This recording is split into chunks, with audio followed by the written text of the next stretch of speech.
there was an element of luck to it. You can't just say, well, you know what, we've engineered these moments now. We're always going to rise up and find a way to make a big play in a big spot and win these close games. No, it just worked out. You were flipping the coin, and you had a run where it came up heads a lot. Now, all of a sudden, it's coming up tails. That's the problem. You can't play in these razor-thin margin games and expect to win them on a regular basis. You're going to win some, you're going to lose some. And there's going to be clusters of wins, and then there's going to be clusters of losses. But over time, you're going to regress to 9-8 or 8-9. It reminds me of how they were under Brad Childress as the head coach. Keep it close and hope for a break late. Well, the problem is 1 week you're going to get it, and 1 week you're not. And last year they got extremely lucky by getting those breaks one after another, after another, after another. And this year, it's evening out. Mike, you asked 90 seconds ago, I don't know what you can do. These are grown men. They have to be responsible for it.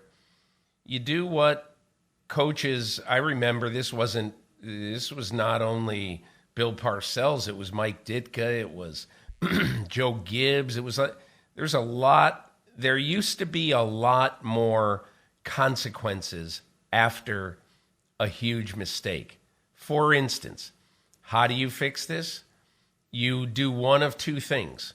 You call Brandon Powell in the office this morning, or whenever you're back in the office, and you say, listen, don't want to put too much pressure on you, but if that happens again, you're not going to be on this team. Period. You be real. Or you just don't say anything, and you just say, thanks a lot for your services. Good luck the rest of the way, and you give the job to somebody else. And, so a lot of people might look at that and say, oh my God, one mistake? The guy is going to get fired for one mistake? Maybe. It's something that at some point you have to say to your team, this is not acceptable, and we're doing something about it right now. Everyone on this roster is accountable to everyone else. And if you don't do your job, if you hand the ball to the other team, we're going to have to find somebody who won't hand the ball to the other team. Right. The problem is in today's NFL, you've got cap consequences.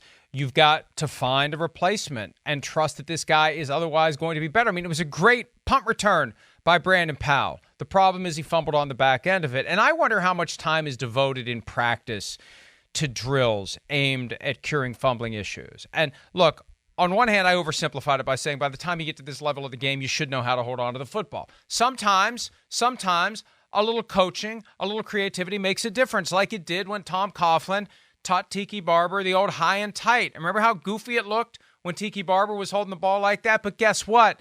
No more fumbling problems. He never Tiki fumbled. Barber when he secured the ball against the plate on his shoulder pads and gripped it like that, they couldn't get it out. I remember being at a West Virginia practice 5, 6, 7 years ago when Dana Holgerson was the head coach, and they did this drill where, and it was in the early stages of practice when they do the individual drills, they had a line of guys whose positions were to carry the football. They were each holding a football, and there was one guy who was kind of lurking behind them and would come up and just whack him in the arm as hard as he could, unsuspecting. You just kind of teach that idea that you never know when that arm is going to come, hit your arm, and you just learn to constantly be tensed up and hold on to the football. And it is a matter, to a certain extent, of concentration. Still, there's a point where you get hit hard enough in the arm, and that ball's going to come out. But if you are consciously aware at all times, in every moment, in every second, in every nanosecond of the possibility of somebody hitting that arm, that's one way to do it. So there are ways, and the Vikings need to come up with those ways. They need to do a drill like that if they aren't doing it. They need to make sure that guy who has the ball is always completely and totally aware that someone may hit your arm and knock it out. So you've got, whether you're holding it high and tight, whether you know instinctively when to go two arms on it, but you got to protect the ball because you never know when somebody's going to hit you with an arm and the ball's going to pop out. So maybe they can do something, or maybe it's just dumb luck.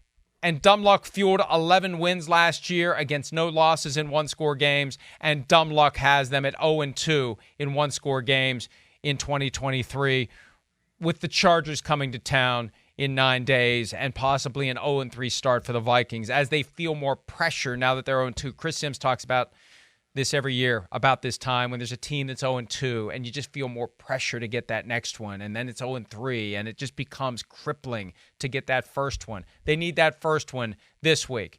They don't want to go to Carolina hoping that's the place where they can end this, because if they don't end it in Carolina, they're 0-4 going into the Week 5 game against the Chiefs. Yeah, I probably don't have quite as much concern about the Vikings as some people would. And I'll tell you why. Because they're going to score points, and they're going to be explosive, and they're going to outscore some teams. So I'm not saying they're going to turn it around and they're going 12-5, because I don't think they are. I did not pick them to make the playoffs. I think their defense is suspect. And, Kirk Cousins has won 2 playoff games in 6 years, whatever it is, or 5 years. And so I don't have a lot of faith in them, but I don't think they're going to be 4-13. The offense is just too explosive. Brian Flores is going to do something positive with that defense at some point. So I don't think it is a absolutely urgent deal right now with this team. But you're right. They've got the Chiefs lurking in the 4th game of the season, and obviously that's going to be trouble.